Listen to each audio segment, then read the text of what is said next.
రాష్ట్రాలను పర్యటించి మన ప్రాంతానికి తుంగతుర్తికి అల్లుడిగా ఉన్నటువంటి వ్యక్తిగా ఉన్నారు వారు. వారి మామగారు వారు ఒకే సమయంలో గ్రామ సర్పంచులుగా ఉన్నారు. 10 కాలాల పాటు పచ్చగా 2 నూరేళ్ల పాటు జీవించాలని ఆకుపచ్చని శాలువాచే వారికి సన్మానం చేస్తా ఉన్నారు.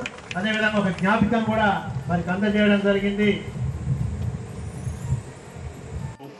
లక్ష్మీనరసయ్య గారి జయంతి సందర్భంగా ఏర్పాటు చేసిన సభకు వారి చిన్న కుమారుడైన సంతోష్ గారికి, మిగతా 2 కుమారులు సంఘమిత్ర ఆజాద్, ఆ పేర్లలోనే వారి నాన్నగారు, మనం ఆ పేర్లను చూసి నేర్చుకోవాలనే ఉద్దేశంతో పెట్టిన అందరు పబ్లిక్ వారికి ఈ సభకు చేసిన